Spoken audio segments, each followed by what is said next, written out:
प्रेम studio है कमला नगर में, वो इतना अच्छा पोतता है कि सब सुंदर हो जाते हैं। तो सब पोता जा रहा है आप पे, और जो पोता जा रहा है आप उसी को सच मान रहे हैं। सच वो नहीं। मैं हमेशा कहता हूं सच ये नहीं है कि आप देह हैं, सच ये नहीं है कि ये देह तुम्हारी है। और अगर शरीर का बहुत प्यार है, बिना देह के बात समझ नहीं आती, तो केवल इतना ही सच है कि आप देह में हैं। You are not the body, you are inside the body. बहुत बड़ा वाक्य बोल रहा हूं, अष्टावक्र का पहला वाक्य यही है कि मैं देह नहीं। इसलिए जनक को विदेह भी कहते हैं। अगर आप जनक का प्रायवची जो है, जो विदेह में है, जो अपनी देह में नहीं है।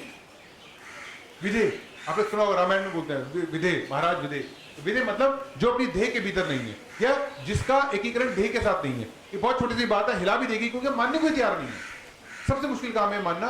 जैसे आपकी कार पर वो आप नहीं है, आपका घर पर वो आप नहीं है, ऐसी आपकी देह वो आप नहीं है। बिलीव मी, जिस दिन आपने कर लिया उस दिन आप देह के कष्ट देखा होगा। सपने में हम फ्यूचर में चले जाते हैं, सपने में आप राजा बन जाते हैं, सपने में आप अमीर हो जाते हैं, सपने में आपकी बेटी की शादी हो जाती है। सब कुछ तुम्हें हो जाता है। क्यों होता है? कि सपने में आपकी देह नहीं है। देह की लिमिटेशन है, शरीर की लिमिटेशन है। शरीर एक दूसरे से ज्यादा भाग नहीं सकता, शरीर को सोना है। सपने में आपके फ्यूचर में चले जाते हैं, क्यों पास में चले जाते हैं? क्यों असंभव सा हो जाता है कि सपने में आपकी देह नहीं है। तो जिस दिन आप देह से बाहर आ गए, उस दिन जो वो असंभव है, और सबसे बड़ा संभव कौन है? परमात्मा। उस दिन आप उसके निकट हो जाते हैं। क्योंकि शरीर और आकाश, धरती और आकाश, हमें कहा गया हम धरती पुत्र हैं, पर सच हम धरती में नहीं है। ये आपकी मान्यता है केवल कि आप धरती हैं, धरती आप नहीं है, धरती शरीर है। इसलिए कहा गया मिट्टी से बना ये शरीर मिट्टी में मिल गया। कभी नहीं कहते मिट्टी में बनी हुई आत्मा मिट्टी में मिल गई, या मिट्टी में बना हुआ मनुष्य मिट्टी में मिल गया। केवल ये बोला जाता है जब आप मरते हैं कि मिट्टी से बना हुआ शरीर मिट्टी होगी। यानी जो धरती है वो शरीर है, और जो आत्मा है वो आकाश है। और मजे की बात है कि आकाश और धरती कभी नहीं मिलती, मिल ही नहीं सकते। दूध और पानी मिल सकते हैं क्योंकि उनका गुण एक है, पर दूध और तेल नहीं मिलते क्योंकि गुण अलग है। धरती का गुण अलग है, आकाश का गुण अलग है। हम रहते जरूर धरती पे हैं, पर हम है आकाश के परिंदे। हम आए आकाश से हैं, इसलिए हमारा स्वर्ग और सब ऊपर है। आपने देखा होगा, आप यूएस में हैं और कोई आदमी अचानक, मेरे साथ भी हुआ यूएस में तो नहीं, मेरा तिब्बत में हुआ। मैं तिब्बत की एक लोकल मार्केट में, बिल्कुल जैसे हाट बाजार होता है, हाट बाजार में घूम रहा था, और एक गोविंदा का कोई गाना चला, सीडी बिक्री थी। मैं झूठ नहीं बोलता वाली बीच में वकील बनता है वो, वही मूवी है नहीं, ये मूवी का नाम ये नहीं है। उसमें डायलॉग होता है, मैं झूठ नहीं बोलता, इसमें तो बेटा कुछ मांगता है कि पापा झूठा बोले। गीत का नाम यही है। तो जैसे ही वो गाना सुना, मुझे अचानक सब कुछ याद आ गया, दिल्ली याद आ गया, परिवार याद आ गया। क्योंकि जब विदेश में कोई अपना वो मिलता है, यू इमीडिएटली गेट कनेक्टेड। आप किसी कनाडा के किसी जंगल में किसी गुलाम अली की गजल आ, इसलिए देखा होगा संगीत ज्यादा सारा देता जब घर से अलग होते हैं। जब कहते हैं चिट्ठी आई है तो उनको ज्यादा आंसू आते हैं जो बाहर है, दिल्ली वालों को नहीं आते, तो आप तो वहां ही। तो जब भी कोई अचानक आवाज आती है, आपको याद आ जाता है कि आप अपने देश की याद आ जाती है। ऐसी शास्त्र, ऐसी है अष्टोत्तर गीता, आपको आपकी असली होने की, असली जगह की याद दिलाएगी, आपको आकाश होने की याद दिलाएगी। तभी हमने कहा परमात्मा, आकाश, अनंत, हमारा जुड़ाव आकाश से। अब तक आपको ये पढ़ाया गया, ये हमने माना कि हम धरती पुत्र, हम धरती से जुड़े हुए हैं। पर जब कहते हैं हम धरती से जुड़े हैं, तो वो हमारी देह जुड़ी हुई है, हमारी देह जरूर धरती से बनी है। इसलिए हमने कहा जब आदमी डेथ होती है, आपने ये सुना होगा, अपने गुरु पुराण में सुना होगा कि देह खत्म हो गई और आत्मा वापस परमात्मा के पास चली गई, वापस आकाश हो गई। हम आकाश मार्गी हैं, हम धरती मार्गी नहीं। हमें आकाश होना है, और आकाश ही है। हमारी जो वाणी है वो आकाश ही है। आकाश का स्वभाव क्या है? साउंड। इसलिए देखा होगा जब ये चिड़िया की चहचहाट हो रही है, ये हमें आकाश की याद दिला रही है, ये हमें ईश्वर की आवाज दिला रही है। संगीत क्यों अच्छा लगता है? संगीत हमें आकाश की याद दिलाता है, मंत्र हमें आकाश की याद दिलाते हैं। धरती तो बांधती है, धरती को माया बोला गया है। देखा होगा कितना भी बड़ा पत्थर उठा के फेंको, वो पत्थर वापस ही गिरेगा, जिसको आप हिंदी में माया और अंग्रेजी में गुरुत्वाकर्षण शक्ति या ग्रेविटेशनल फोर्स कहते हैं। धरती बांधती है, शरीर बांधता है, आकाश आपको मुक्त करता है। पर हम क्या करते हैं? हम अपने को कनेक्शन कहां से फील करते हैं? धरती से। आपको ये पढ़ाया गया, हमेशा यही बताया गया बचपन से, शरीर शरीर मेरा शरीर मेरा शरीर मेरा शरीर। तो सबसे पहले जो श्रोता है वो विधेय बन के सुने। मैं आपके शरीर की बात नहीं करूंगा, मैं आपके आकाश की बात करूंगा, मैं आपकी आत्मा की बात करूंगा। आत्मा केवल शरीर के अंदर है, और मान के चलिए आत्मा का और शरीर का कभी भी मिलन नहीं हो सकता। आत्मा और शरीर एक हो ही नहीं सकते, जैसे आकाश और धरती एक हो ही नहीं सकते। क्षितिज कहते हैं, क्षितिज मतलब जहां पर आपको लगता है मिलन होगा, लेकिन आप जाइए क्षितिज तक, हॉराइजन तक, आपको फिर अलग दिखेगी, आपको लगता है। इसलिए मैंने कहा दूर क्या है, अतीत या भविष्य। इसलिए हमारे यहाँ तो मिलन में दिखता है अतीत में कि भगवान थे, भगवान हमारे साथ ही घूमते रहते थे, या क्रिश्चियनिटी में कहा, मुस्लिम में कहा कि कयामत आएगी, कयामत के बाद फिर ऐसा होगा। तो दूर क्षितिज में मिलन हो सकता है, यह मिलन इसलिए नहीं होगा क्योंकि आप पूरे के पूरे आकाश, आपको पता है कभी आपका भगवान से संवाद भी नहीं हो सकता। जो लोग कहते हैं भगवान सपने में आए, तो मुझसे कह रहे थे वो सपने में ही आएंगे। संवाद के लिए दो लोग चाहिए, संवाद दो लोगों में होता है। जब ईश्वर सामने आ जाएगा तो दो बचेंगे ही नहीं, या तो आप ईश्वर हो जाओगे या वो ईश्वर हो जाएगा। इसलिए भगवान से संवाद नहीं होता, केवल आपकी धारणाएं, आपकी धारणाएं, आपकी कल्पनाएं हैं कि मुझे रात सपने में ईश्वर दिखे। आपने जो धारणाएं बना ली, जो कल्पनाएं कर ली, और सारा संसार कल्पना में चल रहा है। आपने जो धारणाएं बनाई, जो कल्पना बनाई, वही आपको सच लेने जाता है। इसलिए जो कृष्ण होता है उसको सपने में जीसस आते हैं, जो राम भक्त होता है उसको सपने में राम आते हैं, कृष्ण भक्त को कृष्ण आते हैं, हनुमान जी को हनुमान जी दिखते हैं। कभी कृष्ण जो ईसा के भक्त हैं उन्हें कभी राम नहीं दिखे, और राम के भक्तों को कभी पैगंबर नहीं दिखा, क्योंकि जो आपकी धारणा थी, जो आपकी कल्पनाएं थी, वही कल्पनाएं आपके सपने में प्रसाद हो रही हैं। तो दो तरह का सपना होता है, एक सपना जो आप रात में देखते हैं और सुबह आपको याद रहता है, और एक सपना वो जो आप अभी देख रहे हैं। तभी कहा गया कि जगत मिथ्या है। मिथ्या से कहने का मतलब यही था कि ये भी एक सपना चल रहा है, ये भी हम जागे हुए हैं। अगर जागना सबसे मुश्किल काम है, किसी सोते को जगाना बड़ा आसान है।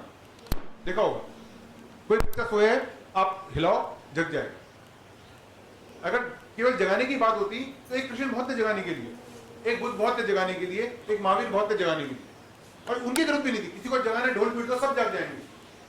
और बात जगाने की तो नहीं है, प्रॉब्लम क्या है कि आप जागे हुए हैं, बस आप मानना नहीं चाहते आप जागे हुए हैं।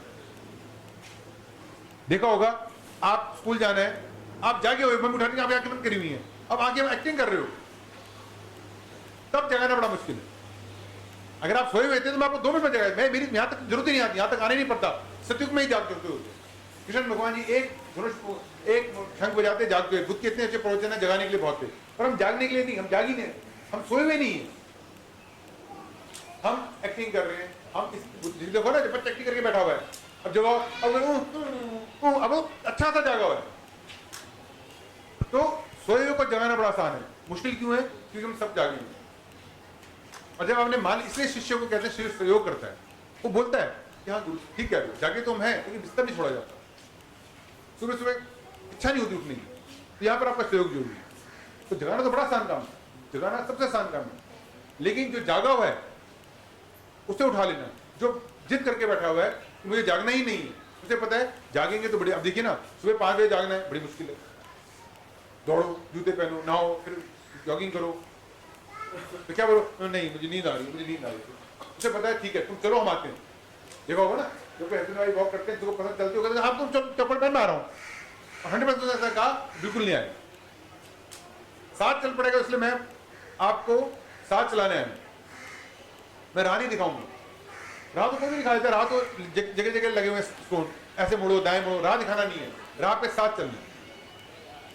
राह दिखाने वाले बहुत हो गए, सबसे आसान है राह दिखाना, राह तो कोई भी बता देगा आपको। आजकल तो वो गूगल मैप है, कौन बता रहा है कि गूगल मैप में गलत दिखाया, कोई हाँ बता दे कि गूगल मैप कहीं और कर ले गया। तो राह दिखाना नहीं है, और आपने भी राह देखनी नहीं है, उस राह पे चलना है।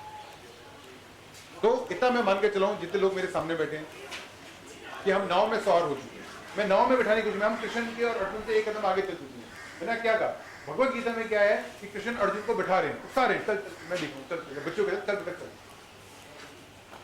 लेकिन हम नाव में बैठ के, अब मेरा प्रयोजन ही दूसरा हो गया, अब मैं आपको नाव में उतार रहा हूं। ये उतारना ज्यादा बड़ा प्रलोभन है। अर्जुन कह रहा है अच्छा, पहले तो कहा लड़ लड़ लड़, और जब मार दिए अब कह रहा शांति कर, शांति शांति, तो यहां भी फंसा रहे हो। मानी ईगो सेटिस्फाइड नहीं होती ना, आप कहोगे पहले आपने सर आप ही ने पहले मंत्र दिए इतने सारे, और अब आप ही कह रहे हो मंत्र नहीं करने, आप ही ने कहा ये वाला उपवास कर, ये वाली पूजा कर, अब आप ही करे पूजा नहीं करनी, तो फर्क है। धन कमाने के बाद जानना कि धन आसार है, वो इंपॉर्टेंट है। पूजा करने के बाद जानना, व्रत करने के बाद जानना कि ये आसार है, वो इंपॉर्टेंट है। अगर आपको ठीक है आपने कह दिया हम करते ही नहीं, तो फिर भी आप नहीं समझे। एक आदमी 10 मीटर का चक्कर काटता है और फिर थकता है, वो जो थक के चूर होता है और जो थक के यहां पर बैठा है, और एक आदमी आगे बैठ जाए, उन दोनों में फर्क है। उसकी जिज्ञासा ज्यादा है। देखा होगा जब आप आश्रम जाते हैं, आप एकदम 1 मीटर चढ़ाई करके जाते हैं, उसको कितना अच्छा लगता है। लेकिन आपका हेलीकॉप्टर ऊपर छोड़ दूं, आपको आश्रम अच्छा नहीं लगेगा। जब आप 10 मीटर चक्कर लगाने के बाद इस पार्क में बैठो, आपको ज्यादा ठंडा लगेगा, ज्यादा अच्छी हवा आएगी, और जब आप कार से निकल जाके बैठ गए, आपको कुछ नहीं लगेगा। तो आसार होना भी जरूरी है। जितना ब्लैक होगा उतना वाइट ज्यादा चमकेगा। तो ये मैंने जाना, ये मैंने वर्त छोड़े, कभी आपको छोड़ने के लिए नहीं कह रहा। जानकारी और जानने में फर्क है। आज आपको केवल जानकारी हुई है, जानकारी आप दूसरों से लेते हैं और जानते आप स्वयं। आपको जानकारी हुई कि पूजा करनी है, पूजा करनी है, लेकिन पूजा कुछ होगा नहीं, लेकिन आप आज ही मत बैठ जाते। बड़ा आसान है आपको, यार सर ने छुट्टी दी थी, आप भले के मत बोलना सर ने मना कर दिया, बड़ा आसान है। तो जानकारी होना अलग चीज है। आज आपको जानकारी दे रहा हूं कि अगर कभी आपको, मैं क्या दे रहा हूं आपको, एक कसौटी दे रहा हूं। जब आप सुनार के पास जाते हैं तो वो पारस पे सोने को चढ़ता है। पारस सोना नहीं है, पारस के लिए कसौटी है, ये दिखने के लिए सोना है कि नहीं है। तो मैं जो आपको बोल रहा हूँ, अष्टावक्र जो आपको बोल रहे हैं, वो तेरी कसौटी दे रहा हूँ कि कभी आपको ऐसा लगे यार पूजा कर ली, कुछ हो तो रहा नहीं, इतने मंत्र कर लिए, हो तो रहा नहीं, मैं इतने साल से ये वाला व्रत कर रहा हूँ, कुछ हो तो रहा नहीं, उसको होने देना। जब जिसने मंत्र करवाए थे, जिसने पूजा करवाई थी, जिसने मंदिर का दरवाजा दिखाया था, वही उस मंदिर के दरवाजे को आपके लिए बंद भी करेगा। जिसने जीवन दिया था, मार भी तो वही रहा है। जीने वाले जो जीवन देते हैं वो भी परमात्मा, और जो हमें लेके जा रहे हैं वो भी परमात्मा, तो उसी ने तो दिया है, उसका कुछ मतलब है। तो जिस दिन मन में कभी आ जाए कि आज की बात पूजा नहीं, मुझे कीमत कहना आप नास्तिक हो गए, उस दिन मैं कहूंगा आप आस्तिक से एक परिधि और आगे निकल गए, उस दिन आप ईश्वर के नजदीक आ गए। क्योंकि मैंने जब बहुत बड़ा महाशून्य हो जाएगा, जब ना करने को है ना छोड़ने को है। या तुम कर रहे हैं या हम छोड़ रहे हैं, या तुम सुबह शाम पूजा कर रहे हैं, 2 बार संध्या कर रहे हैं, वन चढ़ा रहे हैं, या हम छोड़ रहे हैं। तो बीवी छोड़ दी, बच्चे छोड़ दिए, हिमालय में चले गया। एक करने में लगा, एक छोड़ने में लगा। वो ना करने से मिलेगा ना छोड़ने से मिलेगा। जब हो जाएगा, बुद्ध के साथ भी यही हुआ। बुद्ध जैसा ज्ञानी, बुद्ध जैसा गुरु और बुद्ध जैसा शिष्य भी कोई नहीं हुआ। तो योग्य शिष्य होता है तो गुरु उससे बड़ा डरता है। पहले बुद्ध भोगी थे, बहुत भोगा, राजमहल भोगा, इतना भोगा कि उन्हें पता ही नहीं था वो दुख क्या है। वो कहानी भी है, उसने आदमी बीमारी क्यों है, कहते अच्छा बीमारी क्यों, मैं भी हुआ, कहते लोग बीमारी पड़ते हैं।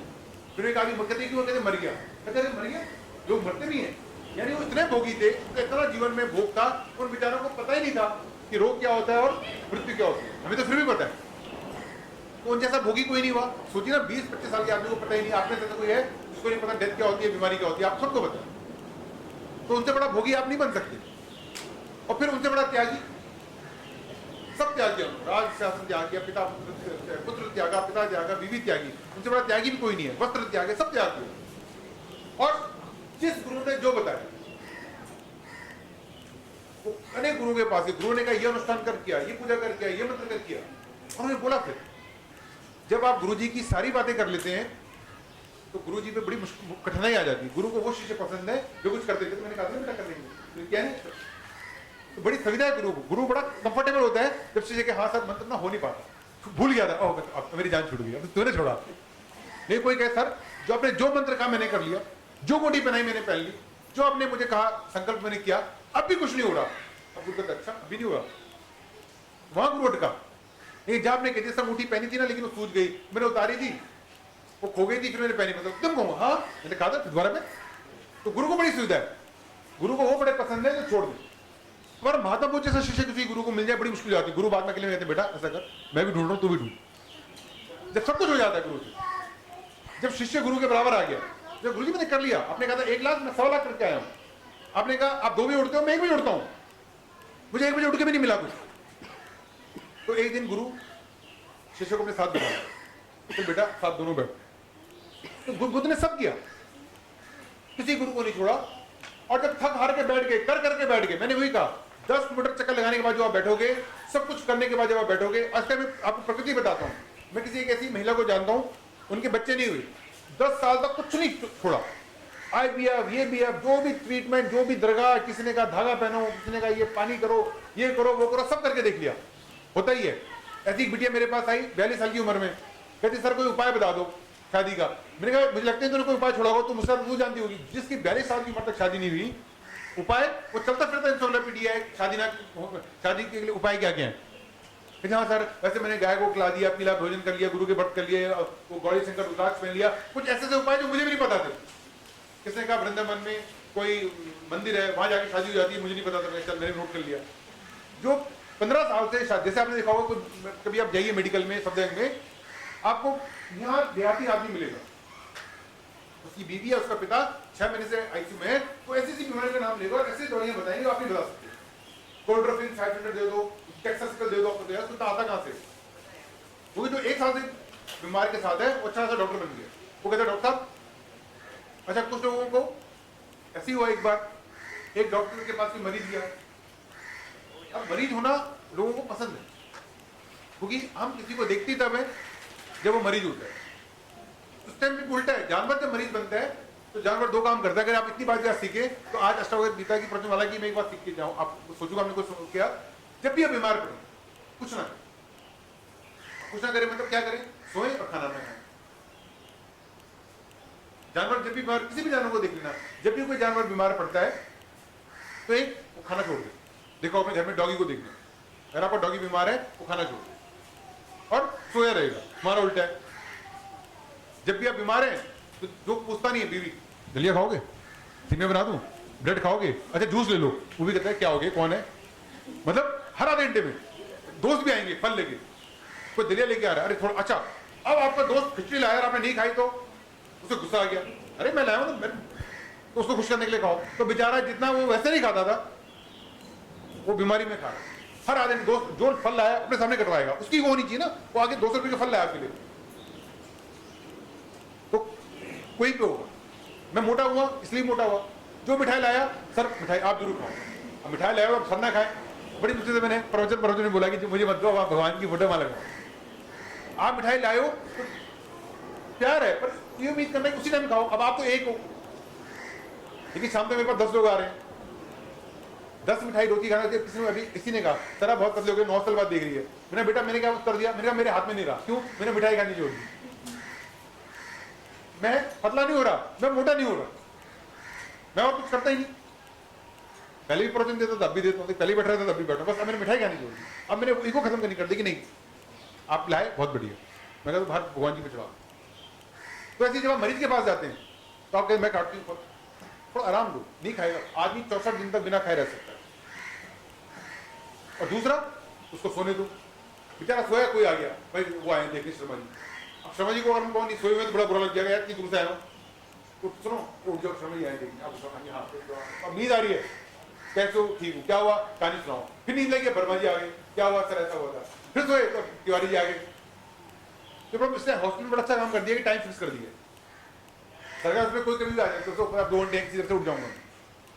यही पूजा में हो रहा है, मैं किसी के घर गया, सोया, वो इतना प्यार कर रहा है सर को कि 1 बजे पूछ रहा है सर आप ठीक से सो रहे हैं, और भाई साहब ठीक से सो जाऊँ। अब रात 1 बजे को मुझे पूछे सर आप ठीक से ना, कंफर्टेबल है ना, मैं उठ के आया, मैं बाहर गया, हाँ मैं सो जाऊंगा। उसकी प्रकाष्ठा है प्यार की, पर जहां प्रकाष्ठा होगी सोने तो नींद आ ही जाएगी।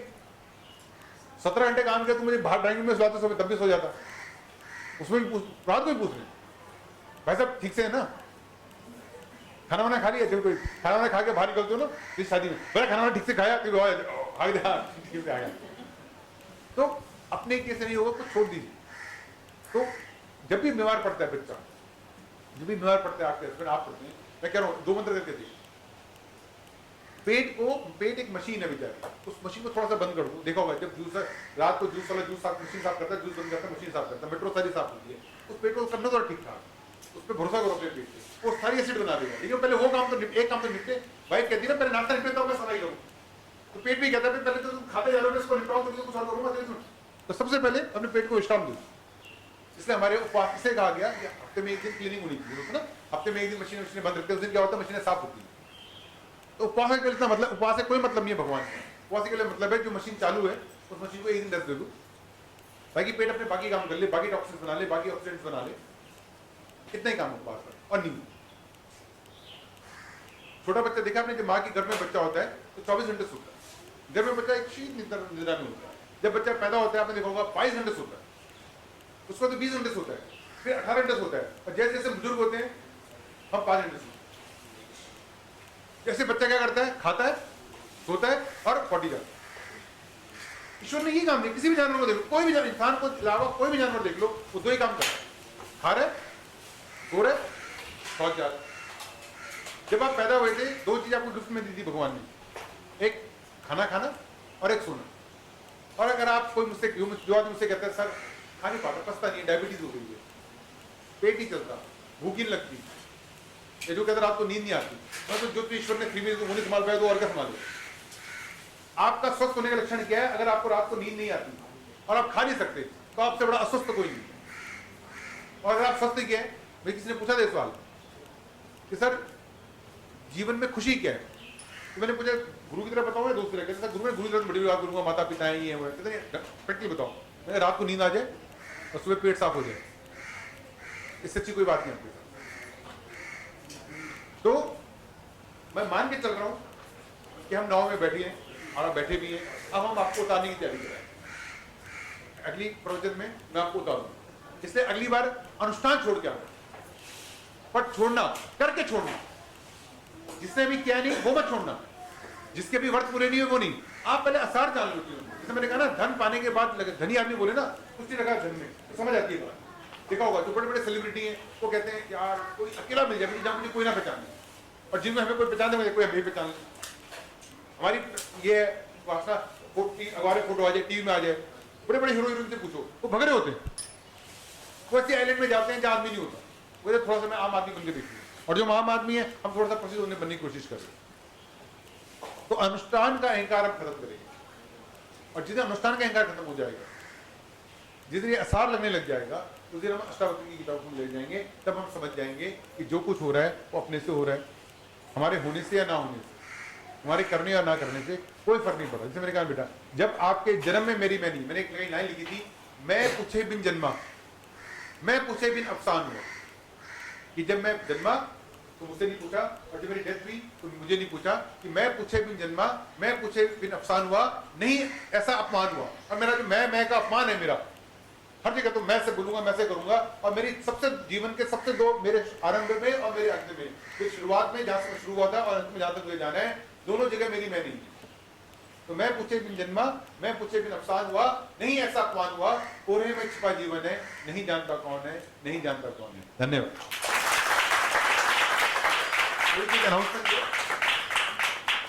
आपने सबसे पहले नदी में बैठना है, जो आप अब बैठ चुके हैं।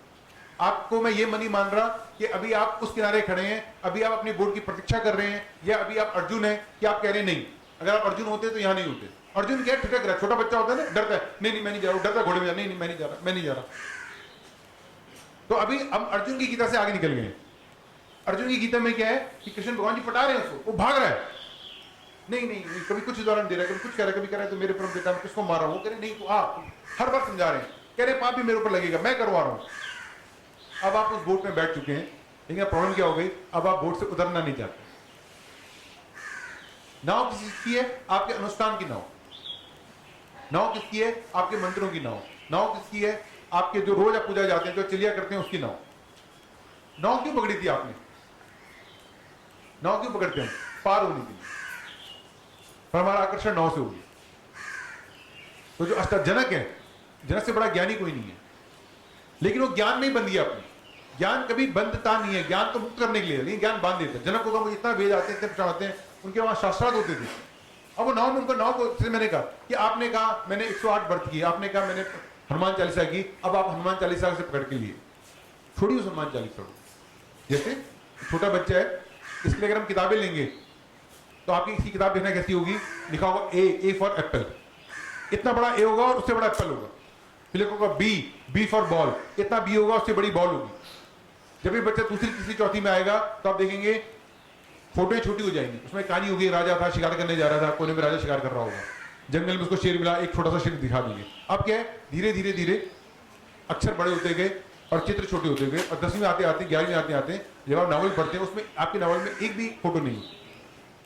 आपका विकास हो रहा है, आपका भाषा का विकास हो रहा है, आपका ज्ञान का विकास हो रहा है। ऐसे ही जब बच्चा था तब बोलते हैं देखो हनुमान जी, राम जी, कृष्ण जी। अब ये छोटा बच्चा मुझे अपनी किताब दिखाए और मैं बड़ा खुश होकर देखूं, लेकिन अब मान लिया किसी ऐसे घर में गए जहां कोई बच्चा 10वीं में 12वीं में है और मेरे को देखो अंकल अंकल मेरी बुक, और बुक में लिखा हो A for apple B for ball. मैं एकदम, अगर 10वीं 12वीं का बच्चा मुझे लगा हुआ है A for apple B for ball, तो जरूर कहीं ना कहीं कोई कमी रहेगी, जरूर बच्चा मानसिक रूप से अपाहिज है। ऐसी हम धार्मिक रूप से अपाहिज हो रहे हैं। ठीक है, ए फॉर एप्पल से ही शुरुआत होती है। इस बच्चे को बस हिंदुस्तान टाइम्स ही पढ़ा सकता है, इंसाइक्लोपीडिया नहीं दे सकता, ऑक्सफोर्ड यूनिवर्सिटी दे सकता है, बेटा सब कुछ इसी में लिखा पढ़ ले। शुरुआत ए फॉर एप्पल से होगी, तो शुरुआत है तो अंत भी करना होगा, यात्रा कंप्लीट भी करनी होगी। मार्ग में मत अटकी, और हम सब मार्ग में अटकते, हम मंजिल तक नहीं पहुंचना चाहते। हमें नाव इतनी पसंद आ गई, हमारा इनकार नाव से ही हो गया, हमको अनुष्ठान कर रहे। एक बड़ा मिथ है, जो ईश्वर है उसको पहुंचना बड़ा मुश्किल कार्य है, ईश्वर को मिलना बड़ा दुष्कर है। यहां भी दोनों कमी है।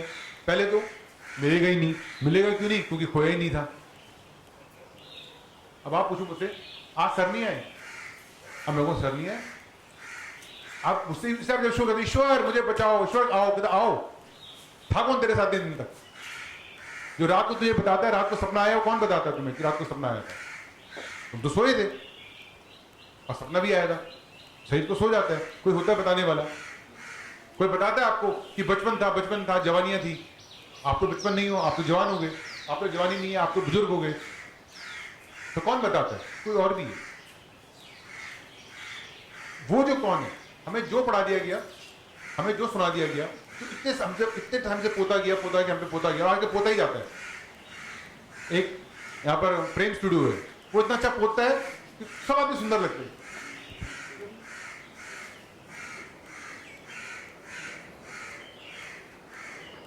प्रेम स्टूडियो है कमला नगर में, वो इतना अच्छा पोतता है कि सब सुंदर हो जाते हैं। तो सब पोता जा रहा है आप पे, और जो पोता जा रहा है आप उसी को सच मानते हैं। सच वो नहीं, मैं हमेशा कहता हूं सच ये नहीं है कि आप देह हैं, सच ये नहीं है कि ये देह तुम्हारी है। और अगर शरीर का बहुत प्यार है, बिना देह के बात समझ नहीं आती, तो केवल इतना ही सच है कि आप देह में हैं। You are not the body, you are inside the body. बहुत बड़ा वाक्य बोल रहा हूं, अष्टावक्र का पहला वाक्य यही है कि मैं देह नहीं। इसलिए जनक को विदेह भी कहते हैं। अगर आप जनक का प्रायवची जो है, जो विदेह में है, जो अपनी देह में नहीं है। विदेह आपने सुना होगा, रामायण में बोलते हैं विदेह, महाराज विदेह। विदेह मतलब जो अपनी देह के भीतर नहीं है, या जिसका एकीकरण देह के साथ नहीं है। ये बहुत छोटी सी बात है, हिला भी देगी, क्योंकि मानने को तैयार नहीं है। सबसे मुश्किल काम है मानना। जैसे आपकी कार पर वो आप नहीं है, आपका घर पर वो आप नहीं है, ऐसी आपकी देह वो आप नहीं है। बिलीव मी, जिस दिन आपने कर लिया उस दिन आप देह के कष्ट देखा होगा। सपने में हम फ्यूचर में चले जाते हैं, सपने में आप राजा बन जाते हैं, सपने में आप अमीर हो जाते हैं, सपने में अपनी बेटी की शादी हो जाती है, सब कुछ तुम्हें हो जाता है। क्यों होता है? कि सपने में आपकी देह नहीं, देह की लिमिटेशन है, शरीर की लिमिटेशन है। शरीर एक दूसरे से भाग नहीं सकता, शरीर को सोना है। सपने में आपके फ्यूचर में चले जाते हैं, क्यों पास में चले जाते हैं, क्यों असंभव सा हो जाता है कि सपने में आपकी देह नहीं है। तो जिस दिन आप देह से बाहर आ गए, उस दिन जो वो असंभव है, और सबसे बड़ा असंभव कौन है? परमात्मा। उस दिन आप उसके निकट हो जाते हैं। क्योंकि शरीर और आकाश, धरती और आकाश, हमें कहा गया हम धरती पुत्र हैं, पर सच हम धरती में नहीं है। ये आपकी मान्यता है केवल कि आप धरती हैं, धरती आप नहीं है, धरती शरीर है। इसलिए कहा गया मिट्टी से बना ये शरीर मिट्टी में मिल गया। कभी नहीं कहते मिट्टी में बनी हुई आत्मा मिट्टी में मिल गई, या मिट्टी में बना हुआ मनुष्य मिट्टी में मिल गया। केवल ये बोला जाता है जब आप मरते हैं कि मिट्टी से बना हुआ शरीर मिट्टी होगी। यानी जो धरती है वो शरीर है, और जो आत्मा है वो आकाश है। और मजे की बात है कि आकाश और धरती कभी नहीं मिलती, मिल ही नहीं सकते। दूध और पानी मिल सकते हैं क्योंकि उनका गुण एक है, पर दूध और तेल ही मिलते हैं क्योंकि गुण अलग है। धरती का गुण अलग है, आकाश का गुण अलग है। हम रहते जरूर धरती पे हैं, पर हम है आकाश के परिंदे, हम आए आकाश से हैं। इसलिए हमारा स्वर्ग और सब ऊपर है। आपने देखा होगा, आप यूएस में हैं और कोई आदमी अचानक, मेरे साथ भी हुआ, यूएस में तो नहीं, मेरा तिब्बत में हुआ। मैं तिब्बत की एक लोकल मार्केट में, बिल्कुल से हाट बाजार होता है, हाट बाजार में घूम रहा था, और गोविंदा का कोई गाना चला, सीडी पिकरी थी। मैं झूठ नहीं बोलता वाली बीच में वकील बनता है, वो कौन सी मूवी है? नहीं, ये मूवी का नाम ये नहीं है। उसमें डाला होता है मैं झूठी बोलता, इसमें उसका बेटा भी मानता है कि पापा झूठा बोले। गीत का नाम यही है। तो जैसे ही वो गाना सुना, मुझे अचानक सब कुछ याद आ गया, दिल्ली याद आ गया, परिवार याद आ गया। क्योंकि जब विदेश में कोई अपना वो मिलता है, यू इमीडिएटली गेट कनेक्टेड। आप किसी कनाडा के किसी जंगल में किसी गुलाम अली की गजल आ, इसलिए देखा होगा संगीत ज्यादा सारा देता जब घर से अलग होते हैं। जब कहते हैं चिट्ठी आई है तो उनको ज्यादा आंसू आते हैं जो बाहर हैं, दिल्ली वालों को नहीं आते, तो आपको वहां है ही। तो जब भी कोई अचानक आवाज आती है, आपको याद आ जाता है कि आप अपने देश की याद आ जाती है। ऐसी शास्त्र, ऐसी है अष्टोत्तर गीता, आपको आपकी असली होने की, असली जगह की याद दिलाएगी, आपको आकाश होने की याद दिलाएगी।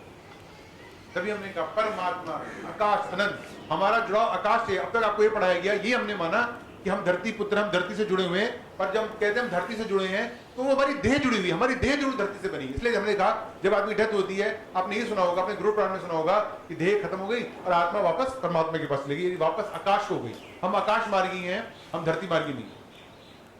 हमें आकाश होना है और आकाश ही है। हमारी जो वाणी है वो आकाश ही है। आकाश का स्वभाव क्या है? पंख। इसलिए देखा होगा जब ये चिड़िया की चहचहाट हो रही है, ये हमें आकाश की याद दिला रही है, हमें ईश्वर की आवाज दिला रही है। संगीत क्यों अच्छा लगता है? संगीत हमें आकाश की याद दिलाता है, मंत्र हमें आकाश की याद दिलाते हैं। धरती तो बांधती है, धरती को माया बोला गया है। देखा होगा कितना भी बड़ा पत्थर उठा के फेंको, वो पत्थर वापस ही गिरेगा, जिसको आप हिंदी में माया और अंग्रेजी में गुरुत्वाकर्षण शक्ति या ग्रेविटेशनल फोर्स कहते हैं। धरती बांधती है, शरीर बांधता है, आकाश आपको मुक्त करता है। पर हम क्या करते हैं? हम अपने को कनेक्शन कहां से फील करते हैं? धरती से। आपको ये पढ़ाया गया, हमेशा ये बताया गया बचपन से, शरीर शरीर मेरा शरीर मेरा शरीर मेरा शरीर। तो सबसे पहले जो श्रोता है वो विधेय बनकर सुने। मैं आपके शरीर की बात नहीं करूंगा, मैं आपके आकाश की बात करूंगा, मैं आपके आत्मा की बात करूंगा। आत्मा केवल शरीर के अंदर है, और मान के चलिए आत्मा का और शरीर का कभी भी मिलन नहीं हो सकता। आत्मा और शरीर एक हो ही नहीं सकते, जैसे आकाश और धरती एक हो ही नहीं सकते। क्षितिज कहते हैं, क्षितिज मतलब जहां पर आपको लगता है मिलन होगा, लेकिन आप जाइए क्षितिज तक, होराइजन तक, आपको फिर अलग दिखेगी, आपको लगता है। इसलिए मैंने कहा दूर क्या है? अतीत या भविष्य।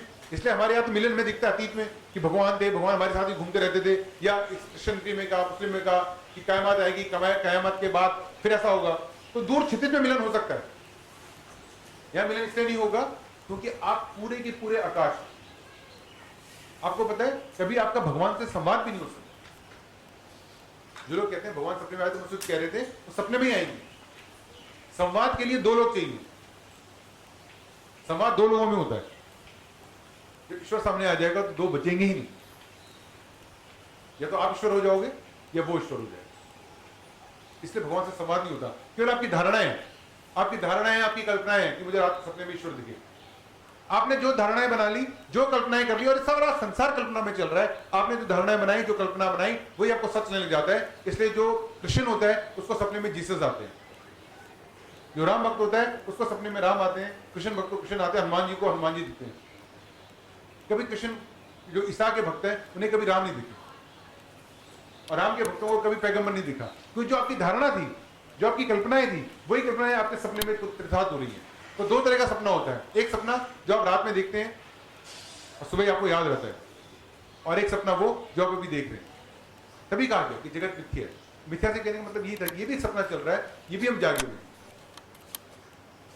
अगर जागना सबसे मुश्किल काम है, किसी सोते को जगाना बड़ा आसान है। देखा होगा कोई बच्चा सोया है, आप हिलाओ जग जाएगा। अगर केवल जगाने की बात होती तो एक कृष्ण बहुत थे जगाने के लिए, एक बुद्ध बहुत थे जगाने के लिए, एक महावीर बहुत थे जगाने के लिए, और उनकी जरूरत भी नहीं थी। किसी को जगाना ढोल पीट दो, सब जाग जाएंगे। और बात जगाने की तो नहीं है, प्रॉब्लम क्या है कि आप जागे हुए हैं, बस आप मानना नहीं चाहते आप जागे हुए हैं। देखा होगा आप स्कूल जाना है, आप जागे हुए, मम्मी उठाने की आप आंखें बंद करी हुई है, अब आगे एक्टिंग कर रहे हो, तब जगाना बड़ा मुश्किल है। अगर आप सोए हुए थे तो मैं आपको 2 मिनट में जगाया, मैं मेरी यहां तक जरूरत ही नहीं आती, यहां तक आने नहीं पड़ता, सतयुग में ही जाग चुके होते। कृष्ण भगवान जी एक धनुष, एक शंख बजाते जागते हुए। बुद्ध के इतने अच्छे प्रवचन है जगाने के लिए बहुत थे, और हम जागने के लिए नहीं, हम जागी नहीं, हम सोए हुए नहीं है, हम एक्टिंग कर रहे हैं। हम इस देखो ना, बच्चा एक्टिंग करके बैठा हुआ है, अब जगाओ, अब अच्छा सा जागा हुआ है, तो सोए हुए को जगाना बड़ा आसान है, मुश्किल क्यों है? क्योंकि हम सब जागेंगे। और जब आपने मान, इसलिए शिष्य को कहते हैं शिष्य सहयोग करता है, वो बोलता है कि हाँ गुरु ठीक है, जागे तो हम हैं, लेकिन बिस्तर नहीं छोड़ा जाता, सुबह सुबह इच्छा नहीं होती उठने की, तो यहाँ पर आपका सहयोग जरूरी है। तो जगाना तो बड़ा आसान काम है, जगाना सबसे आसान काम है, लेकिन जो जागा हुआ है उसे उठा लेना।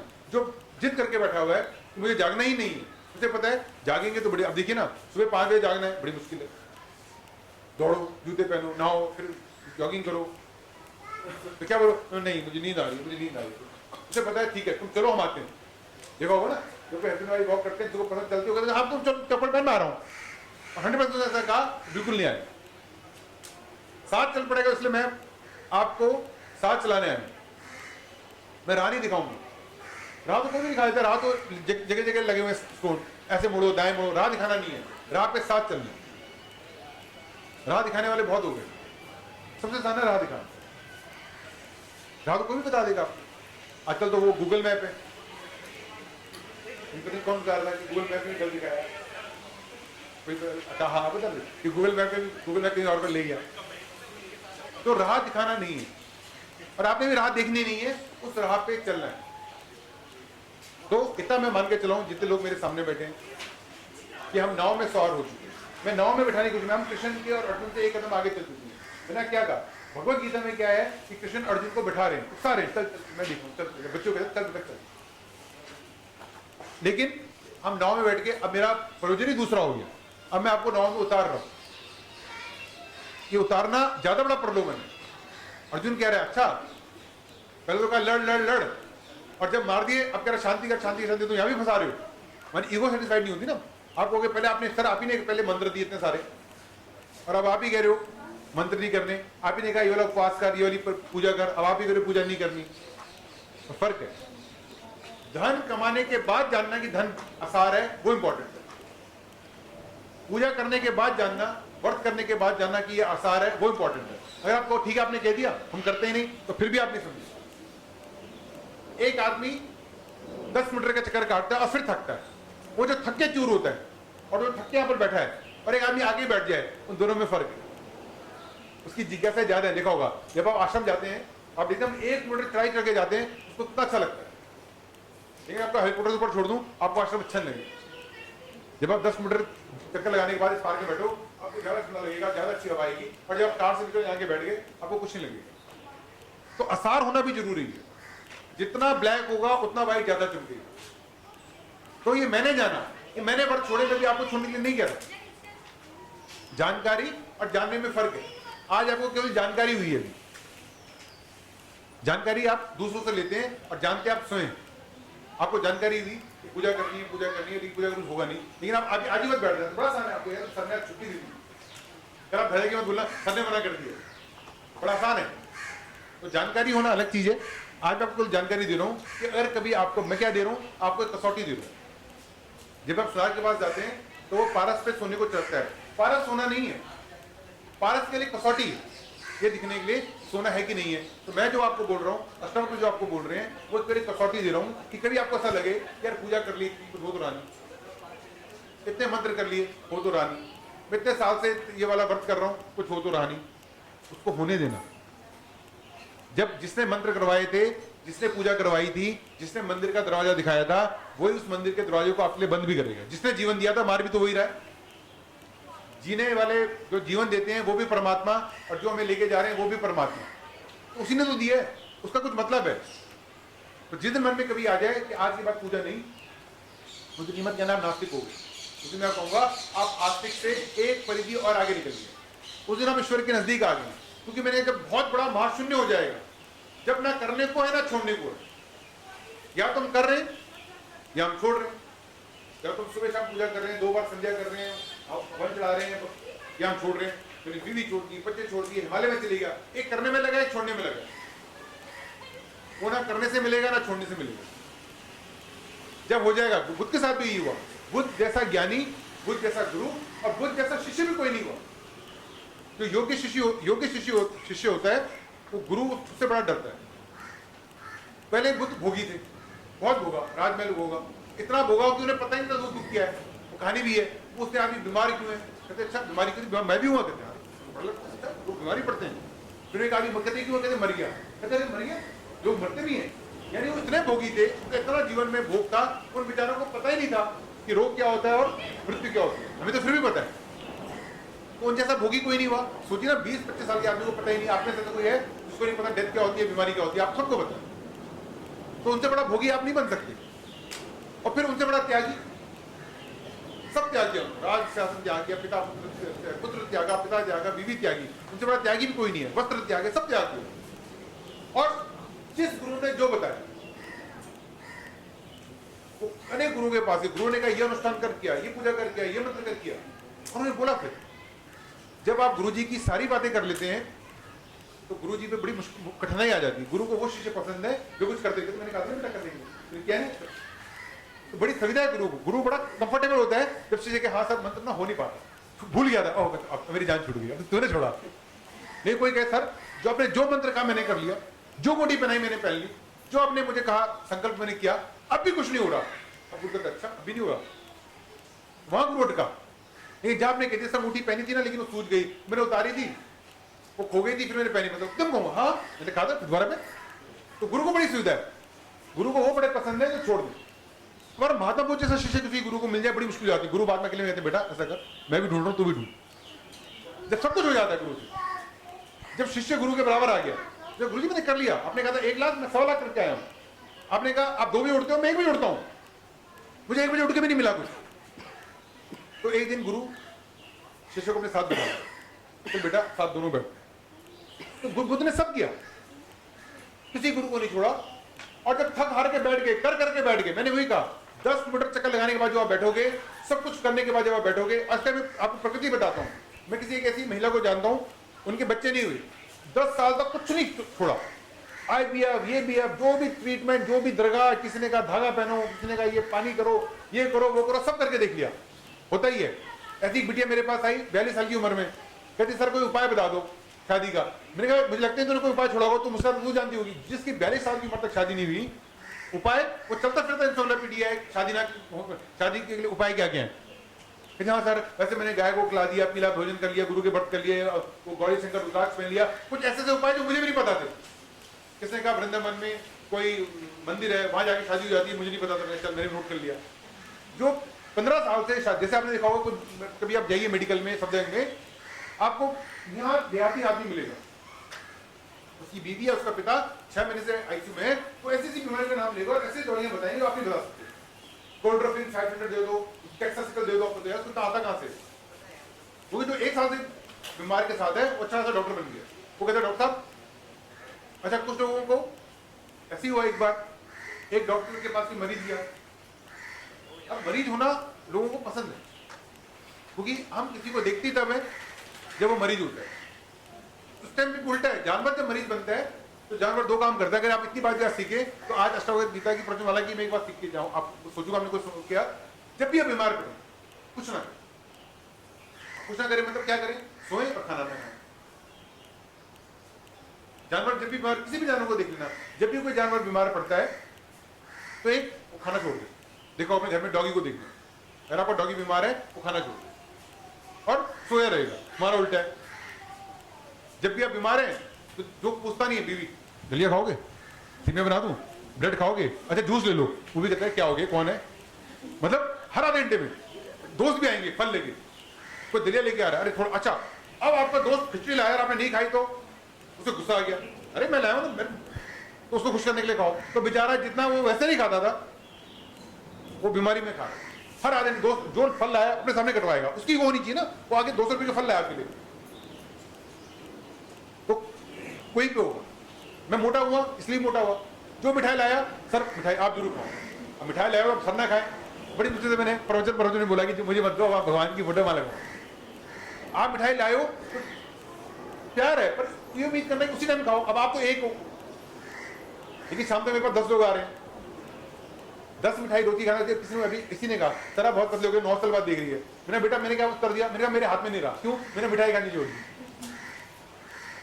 मैं पतला नहीं हो रहा, मैं मोटा नहीं हो रहा, मैं और कुछ करता ही नहीं। पहले भी प्रवचन देता तब भी देता हूँ, पहले बैठ रहा था तब भी बैठा, बस अब मैंने मिठाई खानी छोड़ दी। अब मैंने इको खत्म करनी कर दी कि नहीं आप लाए बहुत बढ़िया, मैं कहता बाहर भगवान जी पे चढ़ा। तो ऐसे जब आप मरीज के पास जाते हैं तो आप कहते मैं काटती हूँ, थोड़ा आराम दो, नहीं खाएगा। आदमी 64 दिन तक बिना खाए रह सकता है। और दूसरा, उसको सोने दो, बेचारा सोया, कोई आ गया, भाई वो आए देखने शर्मा जी। अब शर्मा जी को अगर हम कहो नहीं सोए हुए तो बड़ा बुरा लग जाएगा, इतनी दूर से आया, तो सुनो उठ जाओ, शर्मा जी आए देखने। अब शर्मा जी हाँ, अब नींद आ रही है, कैसे हो, ठीक हूँ, क्या हुआ, कहानी सुनाओ। फिर नींद लगी, वर्मा जी आ गए, क्या हुआ सर, ऐसा हुआ था। फिर सोए तो तिवारी जी आ गए। तो इसने हॉस्पिटल में बड़ा अच्छा काम कर दिया कि टाइम फिक्स कर दिया। सरकार उसमें कोई कभी भी आ जाए तो 2 घंटे किसी से उठ जाऊंगा। यही पूजा में हो रहा है। मैं किसी के घर गया, सोया, वो इतना प्यार कर रहा है सर को कि 1 बजे पूछ रहा है, सर आप ठीक से सो रहे हैं? और भाई साहब ठीक नहीं, सो जाओ। अब रात 1 बजे को मुझे पूछे, सर आप ठीक से है ना, कंफर्टेबल है ना? मैं उठ के आया, मैं बाहर गया, हाँ मैं सो जाऊंगा। उसकी प्रकाष्ठा है प्यार की, पर जहां प्रकाष्ठा होगी सोने तो नींद आई जाएगी। 17 घंटे काम किया तो मुझे बाहर ड्राइंग रूम में सोता, तब भी सो जाता। उसमें भी रात को भी पूछ रहे, भाई साहब ठीक से है ना, खाना वाना खा लिया? जब कोई खाना वाना खा के बाहर निकलते हो ना इस शादी में, मेरा खाना वाना ठीक से खाया? ठीक से आ गया। तो अपने कैसे नहीं होगा तो छोड़ दीजिए। तो जब भी बीमार पड़ता है बच्चा, जब भी बीमार पड़ता है आपके हस्बैंड, आप पड़ते हैं, मैं कह रहा हूँ 2 मंत्र करके देखिए। पेट एक मशीन है बेचारी, उस मशीन को थोड़ा सा बंद कर दो। देखा होगा जब जूस रात को जूस वाला जूस साफ मशीन साफ करता है, जूस बंद करता है, मशीन साफ करता है, मेट्रो सारी साफ होती है। उस पेट को करना थोड़ा ठीक ठाक, उस पर भरोसा करो अपने पेट पे, वो सारी एसिड बना देगा। लेकिन पहले वो काम तो एक काम तो निपटे। वाइफ कहती है ना, पहले नाश्ता निपटे तो मैं सफाई करूँ। तो पेट भी कहता है पहले तो तुम खाते जा रहे हो, इसको निपटाओ तो कुछ और करूँगा। तो सबसे पहले अपने पेट को विश्राम दो। इसलिए हमारे उपवास से कहा गया कि हफ्ते में 1 दिन क्लीनिंग होनी चाहिए ना। हफ्ते में 1 दिन मशीन बंद रखते हैं, उस दिन क्या होता है, मशीनें साफ होती है। तो उपवास के लिए मतलब, उपवास से कोई मतलब नहीं है भगवान का। उपवास के लिए मतलब है जो मशीन चालू है उस मशीन को 1 दिन रेस्ट दे दो, बाकी पेट अपने बाकी काम कर ले, बाकी टॉक्सिन्स बना ले, बाकी ऑक्सीडेंट्स बना ले। कितना ही काम उपवास का। और नींद, छोटा बच्चा देखा आपने, जब माँ की गर्भ में बच्चा होता है तो 24 घंटे सोता है। गर्भ में बच्चा एक शीत निद्रा में होता है। जब बच्चा पैदा होता है आपने देखा होगा 22 घंटे सोता है, फिर 18 घंटे सोता है। और जैसे जैसे बुजुर्ग होते हैं हम 5 घंटे सोते हैं। जैसे बच्चा क्या करता है, खाता है, सोता है और पॉटी जाता है। ईश्वर ने ये काम दिया। किसी भी जानवर को देख लो, कोई भी जानवर, इंसान को अलावा कोई भी जानवर देख लो, वो 2 ही काम करता है, खा रहा है, सो रहा है, पहुंच जा रहा है। जब आप पैदा हुए थे 2 चीज आपको गिफ्ट में दी थी भगवान ने, एक खाना खाना और एक सोना। और अगर आप कोई मुझसे, जो आदमी मुझसे कहता है सर खा नहीं पाता, पछता नहीं, डायबिटीज हो गई है, पेट नहीं चलता, भूख नहीं लगती, ये जो कहता है आपको नींद नहीं आती, तो जो ईश्वर ने 3 महीने वो नहीं संभाल पाया तो और क्या संभाले? आपका स्वस्थ होने का लक्षण क्या है? अगर आपको रात को नींद नहीं आती और आप खा नहीं सकते तो आपसे बड़ा अस्वस्थ कोई नहीं। और अगर आप स्वस्थ नहीं किए, भाई किसी ने पूछा था सवाल कि सर जीवन में खुशी क्या है, तो मैंने पूछा गुरु की तरह बताऊं या दोस्त की तरह? गुरु की तरह बड़ी बात करूंगा, माता पिता है, ये है, प्रैक्टिकली बताओ। मैं रात को नींद आ जाए और सुबह पेट साफ हो जाए, इससे अच्छी कोई बात नहीं आपके साथ। तो मैं मान के चल रहा हूं कि हम नाव में बैठे हैं और आप बैठे भी हैं। अब हम आपको उतारने की तैयारी कर रहे हैं। अगली प्रोजेक्ट में मैं आपको उतारूंगा, इसलिए अगली बार अनुष्ठान छोड़ के आओ, पर छोड़ना करके छोड़ना। जिसने भी किया नहीं वो मत छोड़ना, जिसके भी व्रत पूरे नहीं हुए वो नहीं। आप पहले आसार जान लो। जैसे मैंने कहा ना, धन पाने के बाद धनी आदमी बोले ना कुछ नहीं लगा धन में, तो समझ आती है बात। देखा होगा जो बड़े बड़े सेलिब्रिटी हैं वो कहते हैं यार कोई अकेला मिल जाए जहाँ मुझे कोई ना पहचाने, और जिनमें हमें कोई पहचान दे कोई हमें पहचान ले। हमारी ये वासना, हमारे फोटो आ जाए, टीवी में आ जाए, बड़े बड़े हीरो हीरोइन से पूछो वो भगरे होते हैं। वो ऐसे आइलैंड में जाते हैं जहाँ आदमी नहीं होता, वो थोड़ा सा मैं आम आदमी बनकर देखती हूँ, और जो आम आदमी है हम थोड़ा सा प्रसिद्ध होने बनने की कोशिश कर रहे हैं। तो अनुष्ठान का अहंकार हम खत्म करेंगे, और जिस दिन अनुष्ठान का अहंकार खत्म हो जाएगा, जिस दिन आसार लगने लग जाएगा, उस दिन हम अष्टावक्र की किताब को ले जाएंगे। तब हम समझ जाएंगे कि जो कुछ हो रहा है वो अपने से हो रहा है, हमारे होने से या ना होने से, हमारे करने या ना करने से कोई फर्क नहीं पड़ा। जैसे मैंने कहा बेटा, जब आपके जन्म में मेरी मैं नहीं, मैंने एक लाइन लिखी थी, मैं पूछे बिन जन्मा, मैं पूछे बिन अफसान हुआ। कि जब मैं जन्मा तो मुझसे नहीं पूछा, और जब मेरी डेथ हुई तो मुझे नहीं पूछा कि मैं पूछे बिन जन्मा, मैं पूछे बिन अफसान हुआ नहीं, ऐसा अपमान हुआ। और मेरा जो मैं का अपमान है, मेरा हर जगह तो मैं से बोलूंगा, मैं से करूंगा। और मेरी सबसे जीवन के सबसे 2 मेरे आरंभ में और मेरे अंत में, शुरुआत में जहां से शुरू हुआ था और अंत में जहां तक मुझे जाना है, दोनों जगह मेरी मैं नहीं। तो मैं पूछे बिन जन्मा, मैं पूछे बिन अफसान हुआ, नहीं ऐसा अपमान हुआ, कोरे में छिपा जीवन है, नहीं जानता कौन है, नहीं जानता कौन है। धन्यवाद। अनाउंसमेंट